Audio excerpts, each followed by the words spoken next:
kategeeza ate akawungezi k'olunaku olwaleero ku mawulire gaffe agafa mu by'obusuubuzi omusomi nze Naomi Mutumba ne munnange Winnie Buyinza Nakawuki ku ludda olw'obubonero era wenjogerera essaawa emu ate eyiseeko eddakiika 2 era ng'ennaku z'omwezi olunaku olwaleero ate ziri 24 omwezi nno tunaatera okubeera nga tugukuba oluku mu mutwe. Mawulire agafa mu by'obusuubuzi wabula kansooka enkuba emitwe emikulu egiwadde mu lunaku olwo nno tukomewo n'emboozi zino mu bujjuvu.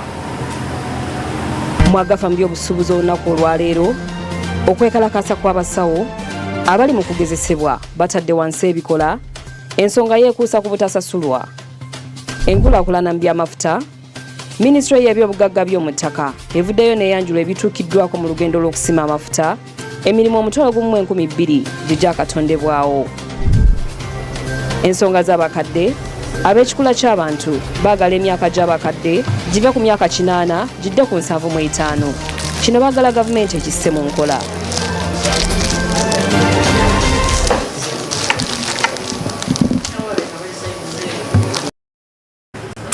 Kale ate katutandike n'abasawo abali mu kugezesebwa kyaddaaki nno bazzeemu okussa wansi ebikola. Bano bategeezezza nga bwe baweebwa ensimbi entono ddala okusinziira ku ezo omukulembeze w'eggwanga ate ze yali yabasuubiza. Brian Alvins Mugera abaddeyo ng'abasawo bano bategeka okubeera nga beekalakaasa n'okussa wansi ebikola era emboozi eno katugikuwe mu bujjuvu.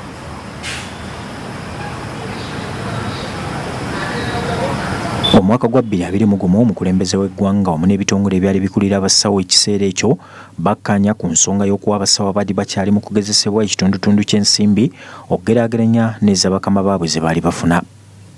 Bano olunaku olwaleero bavuddeyo ne bassa ebikola wansi oluvannyuma lw'okutegeeza nti ensimbi zino ezoogerwako zaakendera ebitundu 4 ku buli 100 ensonga gye bawakanya. Sente ezaali 2.5 million gross pay eza dokita zakka naba nga afuna 1 million net pay.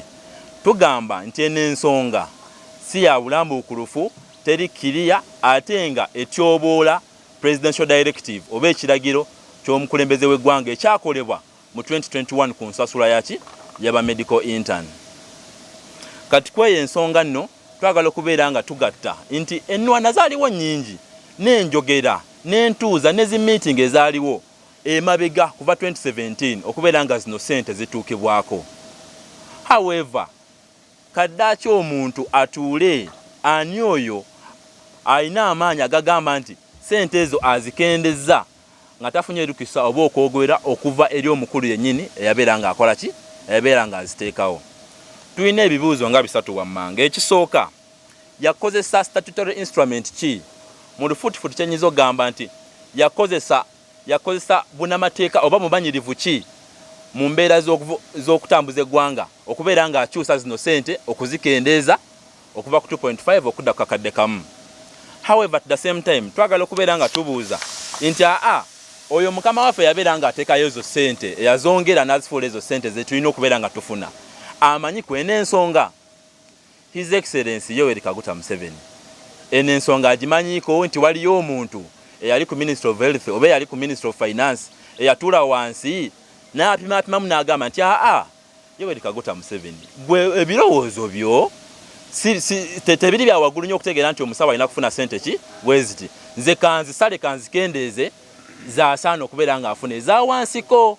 Nonno omusawo ono nga yajjanjaba abalwadde aba wansi nno yabeerawo ate nga bano abasawo ba medical intern batuukiriza okubeera nga mu malwaliro obujjanjabi bwe bagaba butuuka ku bitundu 6 ku buli 100. Bano bategeezezza nga bwe bayamba ennyo abantu ba wansi mu buzibu bw'ensonga z'ebyobulamu ate nga basasula ensimbi ntono nnyo ezitabasobozesa na kuyamba famire zaabwe. Omuntu yenna waba afunye accident wabanga olubuto lufunyemu obuzibu kangambe maama waffe bambi olubuto bambi lufunyemu obuzibu nabanga atandika okuyika omusaayi ono omusawo gwalina okukola ki gwalina okusanga mu ddwaliro bambi naye oyo omusawo gwe bali mu kusasula sente ntono kiresa obuzibu bw'amaanyi kiresa obuzibu okubeera nga bafunye obuzibu bungi mu kubeera nga batuukiriza obuvunaanyizibwa bwabwe ng'omuntu munobeera nga ofuna obuzibu okubeera nga okakana n'ofokasinga ku kujjanjaba maybe emisomo gye waligenzeeko maybe batoobo abeetaaga maybe ekyokulya abeetaaga ekyokwambala naawe kennyini mu mbeera ez'obulamu weetaaga okubeera nga weeyagala muko weetaaga okubeera nga olya ku bintu ebirungi weetaaga okubeera nga ogendako out naye naaba nga tafuna busobozi obwo mu bunyigirivu buno n'okubeera nga akozesebwa nnyo bano abasawo bafuna obulwadde bwenayigamba obulwadde obw'obwongo okubeera nga bali mentally depressed. Batemeetemye ensimbi buli kika kya musawo kye yandibadde afuna naye nga tewali azituuka wadde wakati. Figures nga bwe bagambye tulina mu cadres intern doctor yandibadde afuna obukadde 2,700, intern pharmacist 2,700, intern dental surgeon obukadde 2,700, intern nurses midwives obukadde 2,200. Kwensonga ekabaale bannaffe nga babamenya amayumba gaabwe wakubanga basula mu buyumba nga bwa sente ntini. Ezo ensonga lwaki baali bataddeko ezo sente bwe twamiitinga muzeeyi ne tumunyonyera ensonga ze tuyitamu lwaka sente akatini tusula mu ghettos, tetulina transport, tetulina lunch. Wano ekirudi jjo omwaka oguwedde munnaffe baamukubanga ava kukola lwakubanga tusula wala kumpi n'amadwaliro gano amanene tetusobola kusulamu kubanga busente butini bwe tufuna. Bino ebintu bye byali sorted omwaka ogwagwako 2022 bino ebizibu tebyaliko kubanga aba interns baali nga bafuna akasiimo nga bafuna okulya basula walungi basula kumpi n'amadwaliro kaakati tusula wala obulamu bwaffe naffe buli ku matiga tusaba nti mutuwe muwulire ensonga naffe tukole ku balwadde nga tuli mu mbeera ate nnungi. Bano bagenze maaso ne balaga ebipande ebirambika ensimbi omukulembeze w'eggwanga ze yali yalagira buli kika kya musawo okufuna muno nga mulimu ba medical doctors abalina okufuna obukadde 2,700, abasawo abatunda eddagala mu pharmacy obukadde 2,700 wamu n'abalala. As per the presidential directive, it's supposed to be 54 billion Uganda shillings. However, when you look at this 1 million, when you look at this 1 million figure of allowance, you notice that for about 1,900, the financial implication to the government will be about 31 billion. Yes, I don't think that is so much money because this is money that has been given out to a lot of groups of people as handshakes that has gone out in to be used and wasted in ways that we all are aware about. So it is that's why we do not buy into the idea that there is no money. Beediimye obutaddamu kukola okuggyako ng'ensimbi ezaalagirwa omukulembeze w'eggwanga bazifunye. Sooka okubeera nga sente ezaalagirwa pulezidenti w'eggwanga okubeera nga zitusasulwa eziri half ez'abakulu baffe abali mu gavumenti abalina already contracts ku badokita ziri 2.7 kubanga abakulu baffe bafuna 5.4 2.7 million gross pay. Okubeera nga zino sente zibeera nga ziddizibwawo yet at the moment babadde batuwa akakadde kamu net pay eziri wansi ennyo okusinziira ku sente ze tulina okubeera nga tukola ki nga tufuna. Kale ate ensonga z'abasawo bwe zityo bwe zitambudde. Bwe tweyongera mu maaso, minisitule ey'ebyobugagga bw'omuttaka evuddeyo n'eyanjula nno ebituukiddwako ku nsonga y'okusima amafuta. Kinajjukirwa nti amafuta gano gaazuulibwa mu mwaka ogwa 2006 era nga gavumenti efubye ate okukuuma obutonde bw'ensi. Wabula we twogerera emirimu egyakotondebwawo olw'okusima amafuta gano giweze 1,200,000. Emboozi eno nayo katugikuwe mu bujjuvu. Minisitule y'ebyobugagga by'omuttaka evuddeyo n'eyanjula ebituukiddwako mu lugendo lw'okusima amafuta. Amafuta gano gaazuulibwa mu mwaka gwa 2006 era nga gavumenti efubye okulaba ng'obutonde bw'ensi bukuumibwa. We twogerera bino ebyobugagga by'omuttaka bino byakavaamu obuwumbi obuwera 8.5 obwa ddoola nga kyongedde ku by'enkulaakulana y'eggwanga. Kino kireetedde bannayuganda bangi okufuna emirimu mu mafuta nga we twogerera emirimu kati giwera 1,200,000. Mu bimpimpi ereese ensimbi enzungu obuwumbi 8.5 mu byenfuna by'eggwanga. Era kyova olabanga okuzuula amafuta twalina okuteekawo okusaba okw'eggwanga ekololo nga tusabira amafuta gano. Era abantu bafunye emirimu kumpi 1,200,000 emirimu gigenze mu bannayuganda. Okuva mu lukungaana lwa COP28 bingi ebyatuukibwako omuli okussessira ku kukendeeza ku mukka ogw'obulabe ssaako okutandika okusima amafuta mu mwaka 2025 wamu n'okutambuza amasannyalaze okutuuka ku muntu asembayo. Ate nga abo aboogera ku bugagga bw'amafuta bwe bayimiridde twasobola okumatiza olukungaana olwo gaggadde era ne lukkiriza nti kaakati mu kifo ky'okubivaamu speed tugende mpola mpola. Naye era ne tubamatiza ne tugamba mu kugenda mpola mpola abo abaakayingira tebannaba na kunywezaayo kigere bali mu kusimula n'okulaba nti balina amasannyalaze abo bambi be baba basembayo okuleka ebintu by'amafuta bino. Era ne kiteekebwa mu kiwandiiko nti Uganda n'ensi endala eza Africa eziri mu kuzuula obuzuuzi amafuta zo zijja kugenda mu maaso, naye nga tutaddewo enkola nti ebikosa obutonde bw'ensi nga gaasi avaamu n'agenda mu bbanga eyo n'akosa akabubi akatuyamba omusana obutatuukako obutereevu, ffe gaasi oyo tugenda naye kumukungula. Tetujja kumwokya ate tetujja kumuta buti agende mu bbanga. Ettirenga bannannyini ttaka abawera ebitundu 9 ku 10 baliiriddwa minisitule eno wadde nga abasinga bakyalemereddwa okutuukibwako. Gavumenti ssente yakuzisa mu kkooti okutuusa nga batuuse ku nzikiriziganya kubanga bo si beetegefu bantu kuyimirira mu kkubo lya nkulaakulana. Kumpi tuli ku 9 mu 8 ku 10. Abantu abalala bazibu okutuukako, abantu abalala mulina ebizibu byammwe mu famire. Ffe abasasula twagala omuntu anaasayiningira ssente zino mwe mukyayomba. Abalala musazeewo okwekweka kubanga mulowooza nti bwe muneekweka pulojekiti ejja kgenda mu maaso muveeyo. Abalala temulabikako mu biwandiiko ne ku gurawundi batugamba nti eryo ttaka lya gundi naye tetumulaba. Oba baafa covid oba baalagawa tetumanyi. Naye ffe tweteesitese kubanga constitution ya Uganda oba giyite ssemateeka etuwa omukisa okutwala ettaka lyo bw'obanga obuzi oba bw'obanga ogaanye. So twamaze dda okukolagana ne ssaabawolereza wa gavumenti okulaba nti abantu abasigaddeyo 116 mu pulojekiti eno yonna ettaka lyammwe tugenda kulitwala, essente tugenda kuziteeka mu kkooti. Bwe muliba mumaze okwesootinga ssente ezo mulizifuna, naye tosobola kuyimirira mu kkubo lya nkulaakulana eno ffenna gye tulindiridde. Ku nsonga y'okukozesa gas ategeezezza nga bwe batunuulidde okukendeeza emisolo ku LPG gas ayingira mu ggwanga.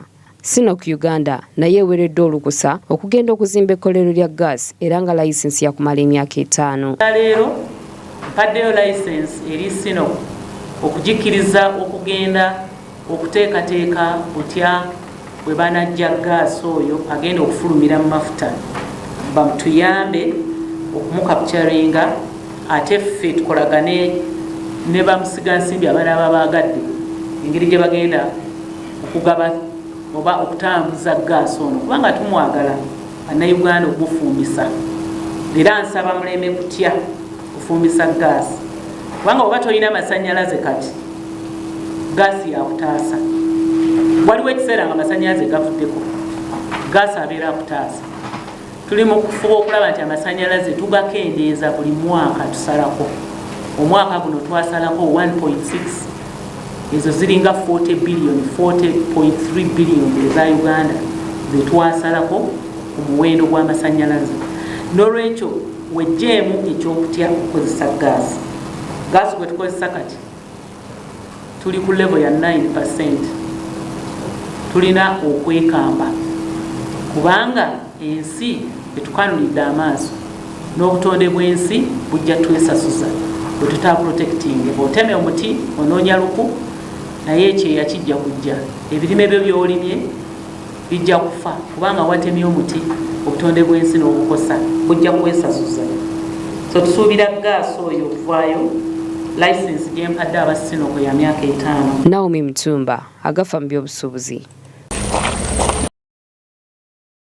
Bwe tweyongera mu maaso katudde ku ludda olw'ebyobulambuzi era ng'ekitongole ekivunaanyizibwa ku kukuuma ebisolo ekya Uganda Wildlife Authority kikwataganye n'abantu ba bulijjo ne batandikawo project etuumiddwa Tawunja ng'engeri y'okuyamba okukomya okutta ebisolo mu makumiro g'ebisolo ag'enjawulo ssaako n'okuleeta obutebenkevu mu bantu n'enkulaakulana okusobola okweyongera mu bitundu by'abantu ababeera eyo. Emboozi eno nayo katugikuwe. Ettaka eritunuuliddwa liwerera ddala yiika 250 era nga pulojekiti eno etandikiddwa egenda kubaamu ebintu bingi omuli okusimba emiti, okusimba emmere, okusobola okuyamba ku nkulaakulana y'abantu ba bulijjo era ng'ensimbi eziwerera ddala obuwumbi 7 ze zitunuuliddwa okuggibwamu singa buli kimu kiba kitambudde bulungi. Over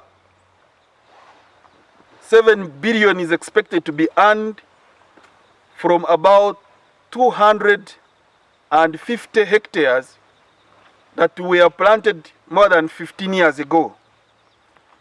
Yes, that money for the moment is a revenue to Uganda Wildlife Authority. As you're aware, like any other national park, Uganda Wildlife Authority continues to share what we earn from these protected areas with the local communities.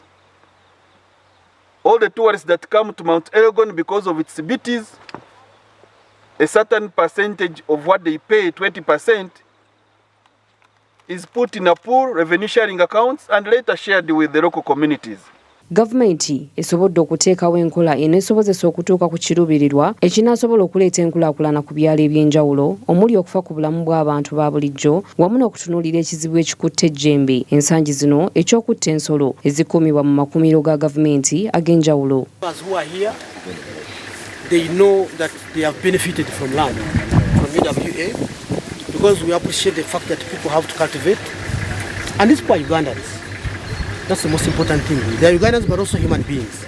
So you cannot completely deny them access to land. So government made an arrangement to make sure that they are able to access land which they are using. And they will talk to you, they are going to tell you by themselves. But the bottom line is that we are trying as much as possible to ensure that we have a very good working relationship with the communities that are neighboring the protected area. Abantu ba bulijjo basazeewo beenyigire mu nteekateeka eno okulaba nga nabo ebyetaago byabwe bituukiddwako. Before this tonja farming, we used not to even step inside here, meaning that we used to take this place as a foreign land, a foreign place, and we could not interact with our colleagues. But when they gave this tonja farming, it made us to be close to one another.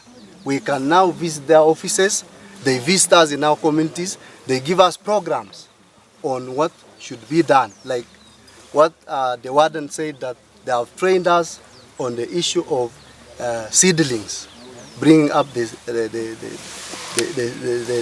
smaller trees. We have now learned how to do that, and of course, in all those processes, it requires interaction. It means our relationship has actually improved in that fashion. Uganda ng'eggwanga nga lifuba okulaba ng'ebyobulambuzi bikulaakulana, ekitongole kya Uganda Wildlife Authority kifuddeyo nnyo okulaba nga kikwatagana n'abantu ba bulijjo okulaba nga batuusa ebyobulambuzi ku madaala ag'enjawulo. Ekitongole kino ekya Uganda Wildlife Authority kyasobola okukungaanya obuwumbi 69 omwaka gw'ebyensimbi 2021-2022 bw'ogeraageranya n'obuwumbi 21 omwaka gw'ebyensimbi 2021. Bano baluubirira okulaba nga bongera ku nsimbi zino emyaka egijja mu maaso. Brian Alvins Mugera yakusakidde emboozi eno ku Agafa Mu Byo'Busubuuzi. Omukulembeze wa UN General Assembly awabudde eggwanga lya Uganda ku bikyate bye lirina okukola okusobola okutumbula ebyenfuna by'eggwanga lino. Kakati nno mu lukungaana lwe ne Ssaabaminisita Right Honorable Robina Nabbanja ategeezezza nga bwe bategese olukungaana mu kibuga ekya New York mu ggwanga eri Amerika n'ekigendererwa ekyokutuukiriza kye bayise Sustainable Development Goals. Katubirabe mbujjuvu. UN General Assembly n'ekigendererwa eky'okuyamba amawanga mangi naddala mu byenkulaakulana okulaba ng'omuntu wa wansi yejja mu bwavu.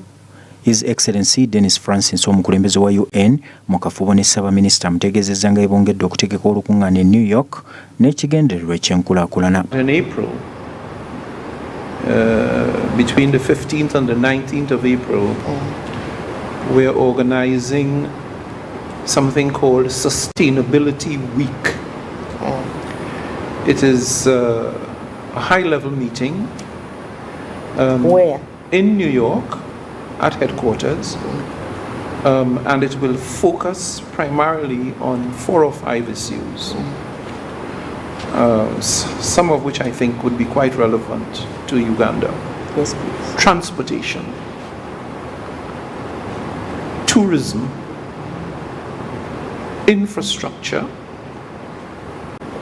energy, and debt sustainability.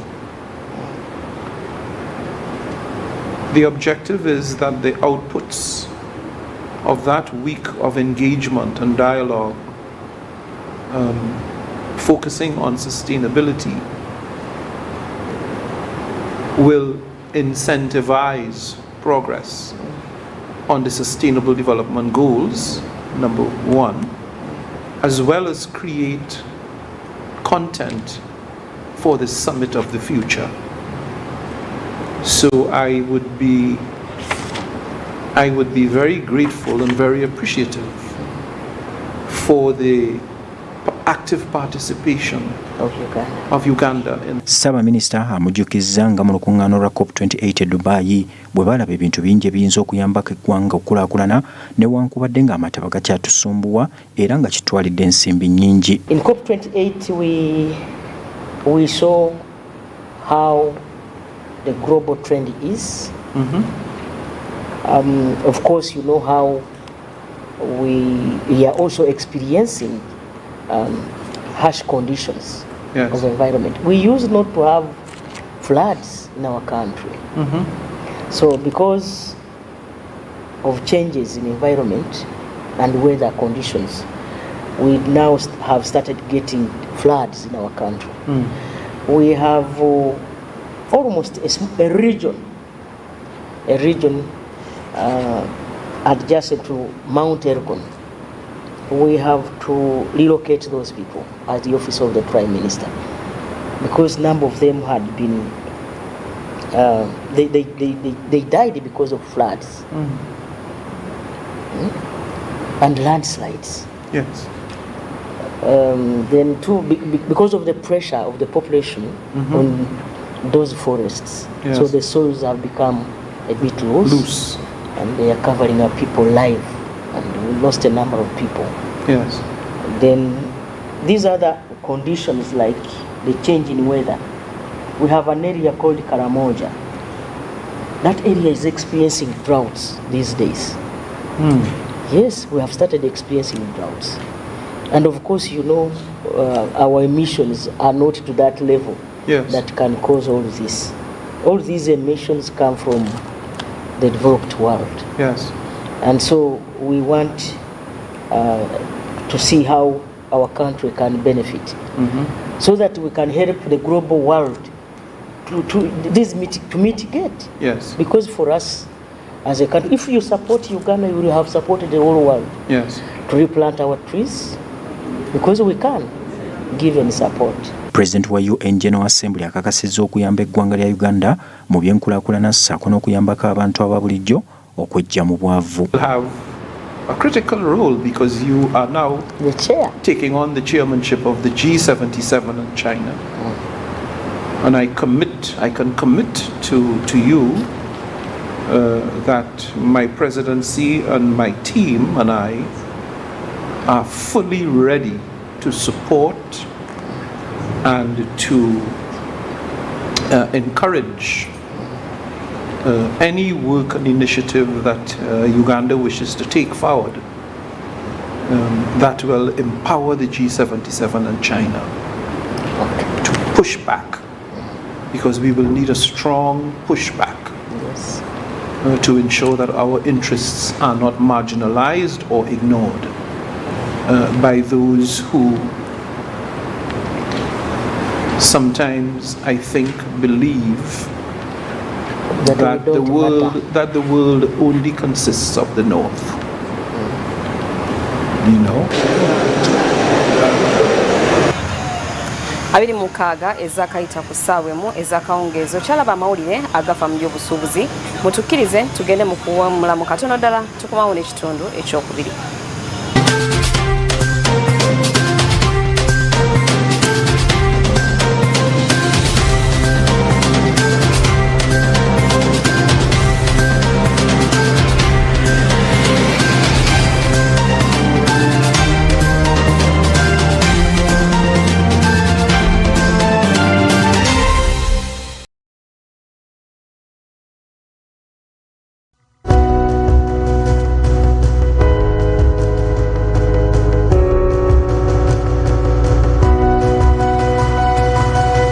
Smart 24, driving business.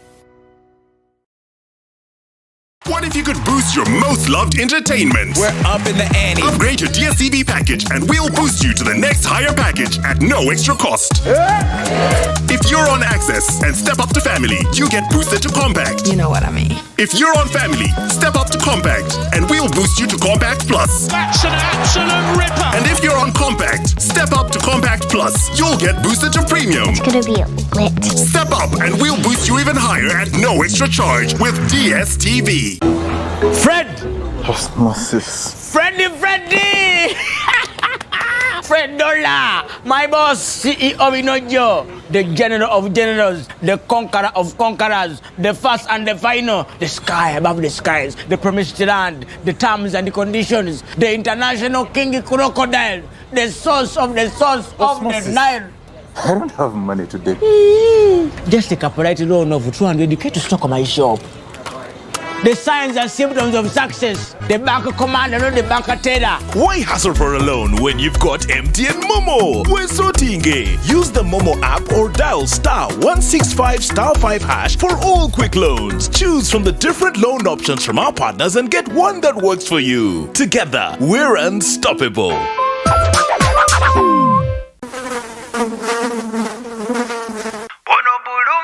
Bulu magic is my joy.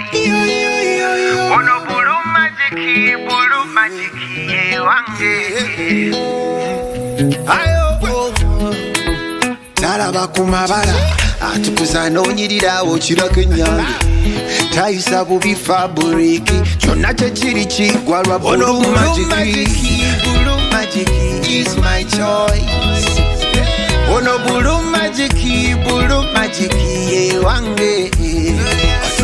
And the bulu magic is my choice. Hey, ono bulu magic ye wange. Linear level and we upgrade you. If you're on GOTV Value, then upgrade to GOTV Plus to watch GOTV Max. On GOTV Plus already, upgrade to GOTV Max to enjoy GOTV Super. And if you're on GOTV Max, upgrade to GOTV Super to enjoy the best of the best on GOTV Super Plus at no extra cost. Step up your entertainment today. GOTV Uganda. Love it.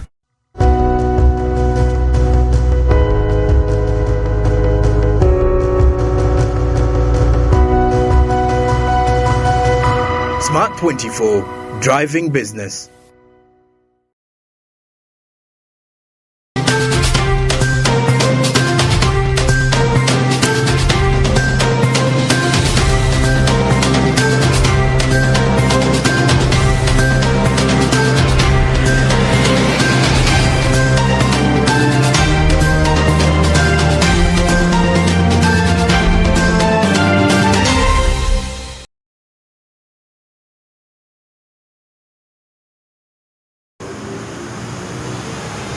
Kitundu kyakubiri ekyamawulire agafa mu byobusuubuzi nkukulisaayo okuva mu kuwummulamu okwo.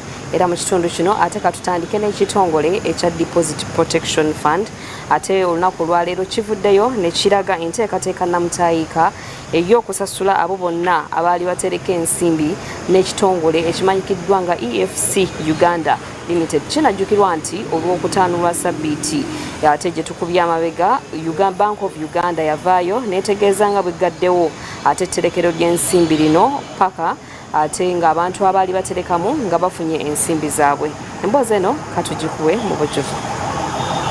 Wiiki ewedde banka enkulu ya Uganda yavaayo n'essazamu layisinsi y'ekitongole kya EFC Uganda Limited nga kino kibadde kiyamba okuwola ensimbi eri bizinesi entonotono ssaako n'abamu okuterekayo. Bank of Uganda has effective today 19th January 2024 placed EFC Uganda Limited under liquidation, revoked its license and ordered for the winding up of its affairs. Wabula akulira ekitongole ky'abateresi b'ensimbi yayongera n'akkaatiriza nti kino bwe kitali kyakutwala bbanga ddene ng'abantu baddiziddwa ensimbi zaabwe. Records to be able to pay depositors as fast as possible. Some of that information has been the mobile money accounts, or accounts that we have been asking for. So for the depositors who know that they gave to their financial institution mobile money accounts, we are going to verify those mobile money accounts. We are going to verify their national IDs and ensure that we pay them as conveniently and as fast as possible. Olunaku olwaleero ekitongole ekya DPF kituuzizza olukuŋŋaana lwannamawulire wali ku kitebe kyakyo okutema empenda ku butya bwe bagenda okuba nga baddiza abantu ensimbi zaabwe nga kw'otadde n'emitendera mwe balina okuyita wamu n'ebisaanizo. Deposit Protection Fund egenda okusasula abadde batereka sente. Tugenda kukozesa emikutu egy'enjawulo. Tujja kuba tukozesa mobile money services okusasula abantu ebitundu 68 ku 100. Era tujja kuba tusasula abalala abanaba basigaddewo nga tukozesa mobile money services. Tujja kukozesa waliwo banka endala gye tuyita agent bank gye tugenda era nayo okuyisaamu ssente okusasula abatasobola kufuna ssente zaabwe mu mobile money services. Ebitundu 3 ku 100 bajja kusasulibwa eyo. Ate abalala abalina ssente zisukka aba mobile money tujja kuba tusasula abalina ssente 10,000 okukka wansi. Ate betujja okusasulira mu banka abalina waggulu w'emitwalo 10 okutuuka ku bukadde 10 tujja kuba tubasasulira mu banka. Ate abalina ssente ezisukka obukadde 10 tujja kubasaba batuwe account endala mu bitongole ebirala bye baterekamu ssente nabo tubasasule. Abo bali ebitundu 2 ku 100.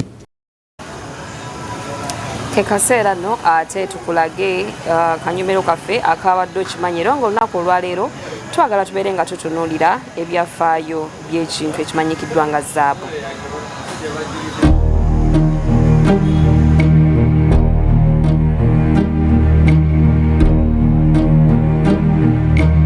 Olunaku olwaleero tutunuulidde ensibuko y'ekyobugagga ekimanyiddwa nga zaabu. Okuviira ddala Middle East n'okweyongerayo mu bitundu ebya Bulgarian Necropolis mu kyasa eky'e14 okuviira ddala ku bafalaawo abaliwo mu Misiri paka ku Baspanish, zaabu ono abadde ekyobugagga ekyamaanyi ennyo kyenkana Abamisiri bo baali bamutuuma omukka ogusibwa Katonda. Ekifuula zaabu ono okubeera ekyettunze ennyo n'okubeera eky'omuwendo kwe kubeera nti wabbula okusinga ku silver ne copper, ate ng'omuwendo gwa zaabu ono gwa njawulo omukko bw'oba ogeraageranyiza eby'obugagga ebirala. Zaabu ono aliko ebintu eby'enjawulo ebirala, tayonooneka, mwangu nnyo wakukolako, asobola okufuukamu ekintu kyonna ekirala nga bw'olaba waya wamu n'obumu obutonotono, asobola okusaanuuka n'akyusibwamu ebintu ebirala byonna bye wali olowoozezaako. Alina kalangi ak'omulembe era nga bangi bamuvumbulamu n'olugero olugamba nti oyakaayakana nga zaabu, ate nga bino byonna bimaze emyaka mifukunya nga zaabu ono afaanana bw'ati. Ekyobugagga kino bakabaka wamu n'abambejja bakyettanira nnyo era nga kyakolebwangamu eby'omuwendo bingi nnyo okumala ebbanga. Ono abadde akozesebwa nga ekyokuwanyisiganya mu byamaguzi bingi era nga kyatandika emyaka nga 60 emabega. Zaabu eyasooka yazuulibwa era n'akolebwamu ebintu bingi mu kiseera ekyo bakabaka abaaliwo naddala eyali ayitibwa Croesus eyali atwala ekitundu ekyali kimanyiddwa nga Lydia kati abangi omumanyi nga Turkey mu byasa ebya 560 nga Kristo tannajja. Ennusu za zaabu zino zaakozesebwanga nnyo mu kuwaanyisiganya paka mu myaka gya 1900 ensimbi z'empapula we zaatandikira. Eggwanga lya Amerika lyatandika okuteekawo amaterekero ga zaabu ono era nga oli yali asobola okuwaayo zaabu gwe yali alina ne bamuwamu ensimbi ez'empapula. Omugaso gwa zaabu ono gwagenda guzuuka era ne batuuka n'okuzuula nti zaabu ono yali asobola okukozesebwa ng'ekintu ekyali kisobola okuyitamu amasannyalaze. Ekyobugagga kino kyali kisobola okuteekebwa mu byuma eby'enjawulo wamu n'ebintu ebyali bikozesa amasannyalaze amatonotono okutambuza amasannyalaze okuva mu kitundu ekimu okugatwala mu kirala. Kyova olaba akozesebwa mu bintu bingi nga bw'olaba amasimu, calculator, ebyuma ebikozesebwa okutambuza netiwaaka wamu n'ebirala bingi.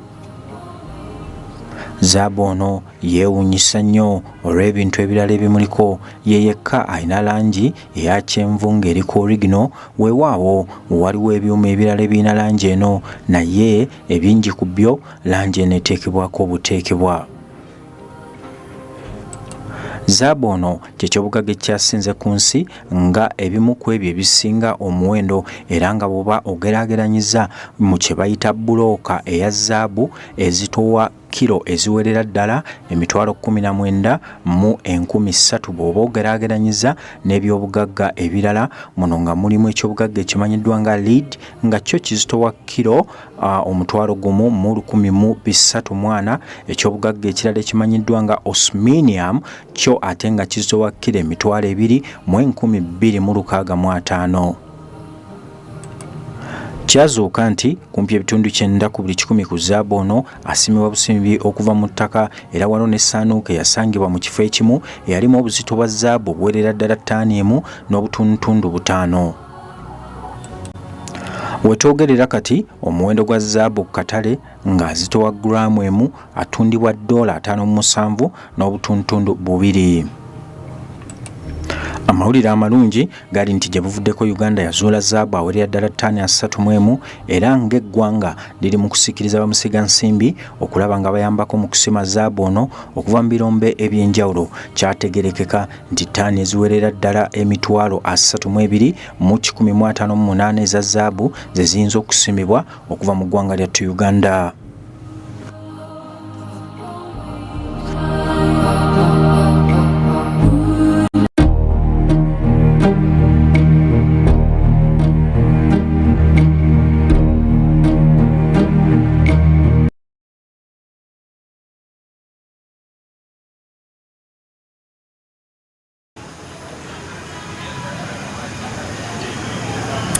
Kale ate ebyo bwe bityo nabyo bwe bitambudde. Ate nno mu mawulire amalala agakoze olunaku lwaleero eggye ly'eggwanga ate litongozza ebikujjuko ebimanyikiddwa nga tarehe 6 eby'omulundi ogwana 3 era nga babadde ku kitebe kyabwe.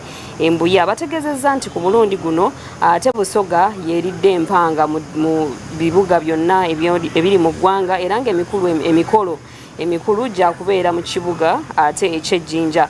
Mu disitulikiti ez'enjawulo nabo ate nno balaze ebiki bye batuuseeko omuli okuzimba amasomero, obutale, kabuyonjo n'ebintu ebirala bingi.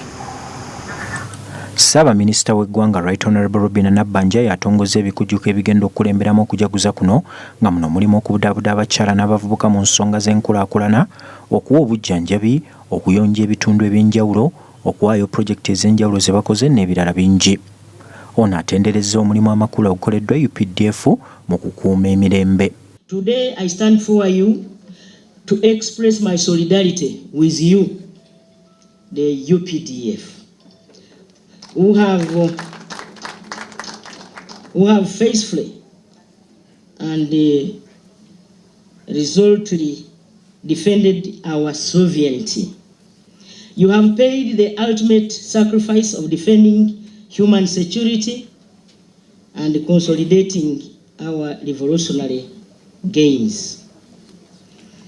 You have been loyal, strategic partners since the years of Fronesa in the 1970s and NRA in the 1980s. It is pleasing to note that UPDF has not forgotten the support it received from the population following the UPDF commitment towards peace and stability. It is because of this stability that the people can now travel from Koboko to Kotido, from Busia to Kisoro, to do their own businesses in a day without any disruptions.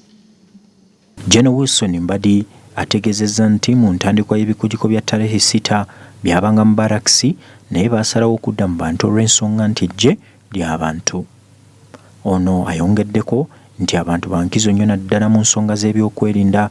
Yagenze mu maaso n'annyonnyola n'ensonga lwaki balonda Busoga ku mulundi guno, n'ategeeza nti baagala okusiima Busoga olw'okulwanyisa nnakyemalira Idi Amin nga basinziira mu kibira ekya Kiteerera. Annually,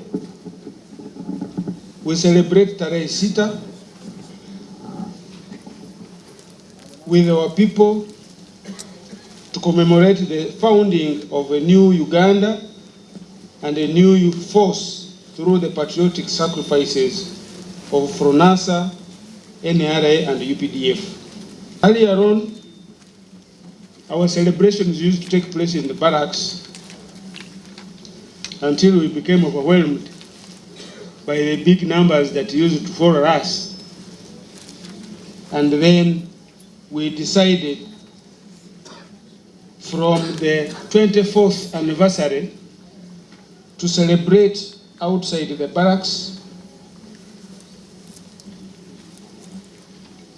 in a rotational manner according to regions. The commemorations became regionalized in the spirit that every first week of the month of February, because they are the backbone of our security. Minister w'obutebenkevu Honorable Vincent Bamulanga Kisempijja ategezeza nti newankubadde nga waliwo abaagala okutabangula emirembe, kino tebajja kukisobola era tebayinza kuganya mulabe yenna kutabangula byanfuna. Kugamba nti tusobola okukuuma obutebenkevu bw'eggwanga n'okufeffeta abakyamu Kongo wa buli yonna gye tusobodde okukola olw'okulaba nti omulabe ate tetumulinda kwetegekera eri kutulumba n'atutajetinga n'atuukako wano waakiri katumusange gyali biggweere eyo. N'olwekyo ogwo nagwo omulimu tugukoze okulaba nti eggwanga lyammwe musobola okutambula nga temutegedde era omuntu bwe kitamutuukako wagamba tuza tibiriiyo naye ekyo tikituluma, ekikulu nti abantu balina emirembe wano. Ate ye omubaka w'abakyala w'Emayuge mu ngeri y'emu ate era nga yamyuka Ssaabaminisita ow'okusatu Honorable Rukia Nakadaama asiimye UPDF olw'enkulaakulana gy'erese mu Busoga era n'akubiriza ab'e bonna okweyiwa ebusesa mu bungi. Njagala kwebaza abanamagye abasobodde okubeera nti bakoze omulimu munene nnyo okulaba nga baleeta oba bakola emirimu gye tukoze ejja wiiki eno nga tugenda okucelebratinga tarehe 6. Tarehe 6 gye tugenda okucelebratinga recognize Busoga nga one of the areas ezaali mu struggle okulaba nti Uganda etuuse ku ddala lino lyetuuseeko. Guno gwe mulundi ogusoose okulaba nti abantu bano basobola okubeera nga abamagye bakwatagana n'abantu bate tukirabangako ebiseera bye tuvuddemu emabega abamagye nga bali nga bwolaba owamagye odduka buddusi naye kati bwolaba owamagye omanyi nti is also a person like you era asomoka ng'ogugo alina omusabidde ku nguudo bakoze ebintu bingi so tetusobola kubimenya byonna bimalayo naye tubeebaza olw'emirimu gyonna gye bakoze tugamba nti ate tebagenda kukomaawo tumanyi nti bajja kusigala nga bakomawo. So njagala kubebaza bannange mwenna abawelcominze abanamagye mu Busoga twongere okubeera nabo twongere okukolagana nabo bulungi era tubeere nga ku lunaku olwo bwe luba lutuuse ffenna tuveeyo tubeere nga tujja okubeera nga we celebrate that day. Bino bye bikujjuko eby'omulundi ogwanamu 3 era nga byakutambulira ku mulamu ogugamba nti okukuza olutalo lw'abantu olw'obumu, obukuumi n'emirembe, olw'enkyukakyuka mu mbeera z'abantu n'ebyenfuna. Kale ate akakiiko akavunaanyizibwa ku nsonga z'ekikula ky'abantu kano nno oba akayite aka Social Protection Forum kasabye gavumenti ate okukendeeza ku myaka gy'abakadde abafuna akasente akamanyikiddwa nga SAGE okuva ku myaka 8 ate zituuke ku myaka 75. Bano bategeezezza nti nno abakadde abasinga ku myaka 8 ezo baba tebakyasobola kutambula nga banafu ddala ate nga nno n'abamu tebatuuka myaka 8 ezo. Emboozi eno nayo katugikowe. Kaweefube w'okuwa abakadde ensimbi yatandikawo mu 2010 nga wabula kyasalibwawo gavumenti ssaako ne palamenti nti emyaka gibeere 80 nga mu biseera by'omu maaso emyaka gino gigenda kendeera paka we ginaatuuka ku myaka 65. Ababaka abatuula kakiiko k'ekikula ky'abantu bagamba nti emyaka 80 bangi ku bakadde babeera banafunye nnyo nga n'abandi oluusi wano we bafiira nga kisaanidde emyaka gino okusalibwako gidde waakiri ku myaka 75 paka we ginakka ku myaka 65. Tugedde nga tugamba gavumenti nti kyangu nnyo okukendeeza ku myaka empola nga bwe baali beeyamye kubanga mu 10th Parliament bwe bawanika emyaka ne bagiteeka ku 8 egy'abakadde okufuna SAGE ate ne beeyama n'okweyama kubanga Honourable Peace Mutuuzo, Minister of State for Gender and Culture, ye yayogera ng'ayogerera gavumenti nti mu myaka 3 eginaddako financial years bajja genda nga bassa emyaka gino okutuuka lwe banaddayo ku myaka 65.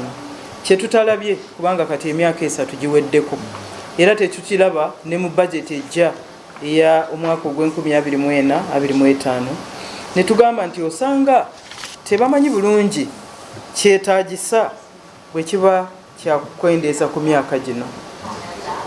Okusinziira ku ssentebe w'akakiiko Flavia Kabahenda mu mbalirira y'omwaka 2024-2025 kaweefube ono yaweebwa obuwumbi 120 nga kuba kubulako obuwumbi 72 ng'alina obukakafu nti ssente zino gavumenti esobola okuzifuna.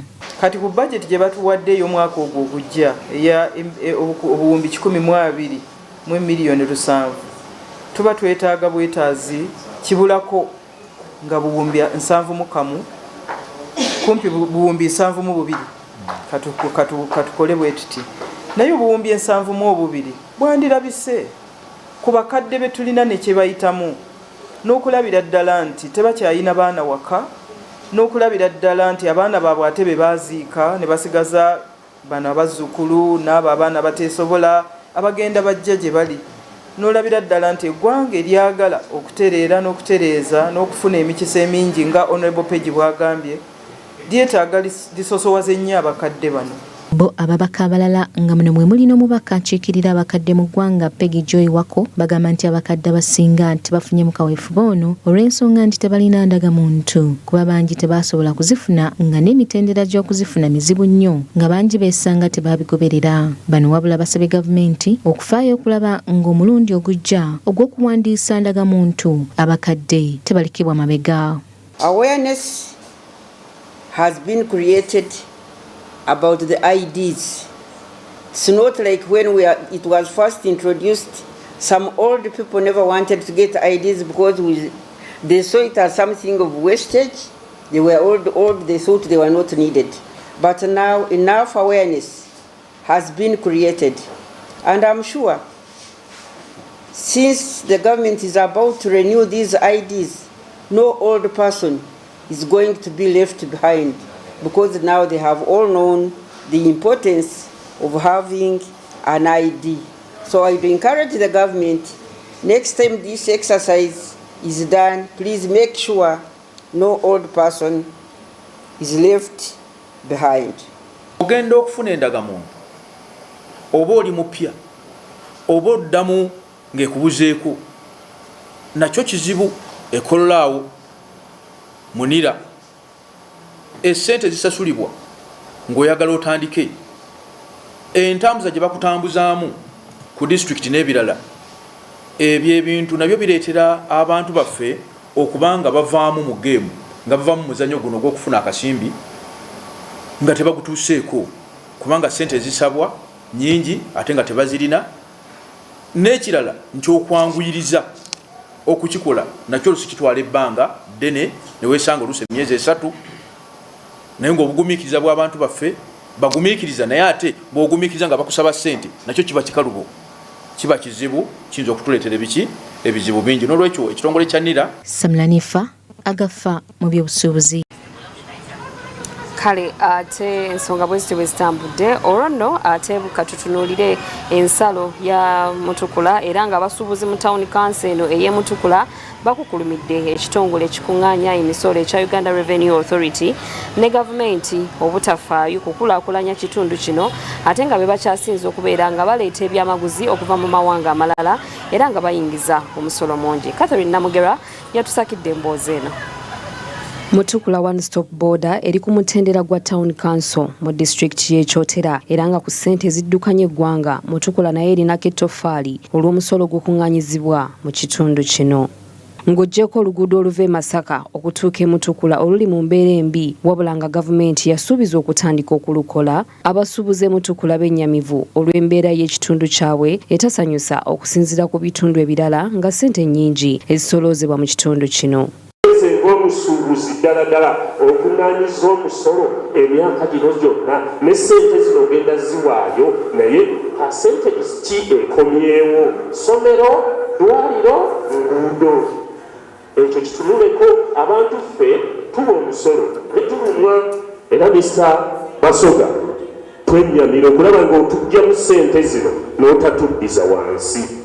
Tugenda ssaawa zino abantu bawa omusolo, nze nkimanya abantu bawa omusolo sibajembe naye Mutukula ng'ogisanze obudde bw'enkuba ssaawa zino tuli kalikaliko n'otunuulira emmotoka ereese ebijanjaawo ereese kasooli omukyala aleese ennyaanya just n'onyonya naawe agenda okugula ekintu ng'okyenyenyala n'okukyenyenyala imagine emikutu amazzi ngajjula olw'ebintu kasasira akoze eki gwe basuulamu. Bano okwogera bino babadde mu nsisinkano n'ekitongole kya Uganda Revenue Authority ekiwooza omusolo nga bakubaganya ebirowoozo ku butya bwe bayinza okumalawo okukukosa ebyamaguzi ku nsalo era wano URA wetegereza nti ejja kulowooza ku ky'okuddiza Mutukula. Mutukula Town Council yes etuze naye ekyali nto nnyo mu ngeri ki nti bw'olaba mu engala ebirungi eziina Mutukula tunabituukako mu ngeri ki tawuni singa kyotera kalisulo ani zifuna ssente z'engonzo Mutukula awo waliwo kasitufuna zifuna ssente z'ebitaala fesitukola ki fesitufuna so nti terinaba kubeera fule kuteekebwa ku system kulaba nga eganyulwa mu nteekateeka za gavumenti zonna ate nga bannaffe obanga obukati olw'onowulya nti bafunye obukadde 10 bafunye ssente bweziti bo badde bajja bafuna ssente zino so kati obusente bwetufuna mu misolo gye tubakuŋŋaanyamu osala essaati yo ng'osinziira ku kyolinawo. Abasuubuzi mu kitundu kino bakaaba olw'embeera y'okunyigiriza mu buli kimu okuva mu URA era nga kino bakitadde obaolyawo ku URA ekyeyita tageti yaayo ey'obusiriivu 30 nga buli ngeri ekitongole kirina okuzifuna nga bafundikira banyigiriza abasuubuzi. Mutukula eno bw'ogenda okulaba abawi b'omusolo okusinga wano bawa naye gavumenti etunulidde nnyo kasitamuzi yokka nti neegikola nga bw'ogiraba nepotazi z'abakulu nazo nezikola nga bw'oziraba naye ate netajjukira nti abantu bejjamu omusolo atleast nabo balina okufuna leevo gye bagendako bituzibera sheni okulaba nti bo batambula bulungi beebaka bulungi abantu bebeera nabo bo ng'ate bo bali bubi. Akulira okulondoola eby'emisolo mu kitundu kino Basoga Regan ategeezezza nti bakizuula nga waliwo abantu abamu abeefuula nti bayisaawo byakutwala waka naye nga bafundikira bajjuza amaduuka gaabwe. Ffe nga URA tulina corporate social responsibility okuddiza abantu era buli mwaka okuyita mu Public and Corporate Affairs Division bafuna ekitundu. Target yali Karamoja kati management bakama baffe bajja kufuna ekifo mwe bagenda banaasalawo nti Mutukula kati taani yaffe okufuna fena tukijja tusanyula naye katulinde ekinaava bakama baffe region gye banaasalawo okuwa ettu nga ffe tuwaayo kyeyagalire. Ku kya URA okuteekawo omuwendo gw'essalira, URA ezeyina okusolooza, Basoga agamba nti zino obusirivu 3 za ggwanga lyonna era URA ebadde ejjeekola bw'etyo nga bayinza n'okukuŋŋaanya ezisingawo. Ndabyeko tageti wano gye batugambye nti tulina tageti ya 30 trillion in the financial year 2023-2024. Naye olw'okubanga Mr. Reagan bamuterawo tageti nti kuŋŋaanya omusolo okuweza milioni bweziti ku boodayo, ne Mr. Reagan naye n'afuba okulaba nti alina okukola ki okukuŋŋaanya ssente zasobole okuyitinga ki tageti ye. Kati ani akafiiramu? Yefe abaki abasuubuzi ba wansi, ffe tulina okukafiiramu. Catherine Namugerwa yakusakidde emboozi eno ku Agafa Mu Byo'Busubuuzi. Bwetyo butambudde akawungezi k'olunaku olwaleero ku mawulire gaffe Agafa Mu Byo'Busubuuzi. Nkwebaza nno munange okuba ng'otambudde naffe essaawa yaffe eno. Namba nsigadde nze Naomi Mutumba ne munange Winnie Buyinza Nakawuki, naye nga tetulina kusibula katukulage ate ebikoze amawulire olwaleero. Mu Agafa Mu Byo'Busubuuzi olunaku olwaleero, okwekalakasa kw'abasawo abali mu kugezesebwa batadde wansi ebikola, ensonga yeekuusa ku butasasulwa, enkulaakulana mu byamafuta, Minisitule y'ebyobugagga by'omu ttaka evuddeyo n'eyanjula ebituukiddwako mu lugendo lw'okusima amafuta, emirimu omutwalo gumu 2000 gye gyakatondebwawo. Ensonga z'abakadde, ab'ekikula ky'abantu baagala emyaka gy'abakadde give ku myaka 80 gidde ku 75. Kino baagala gavumenti ekisse mu nkola.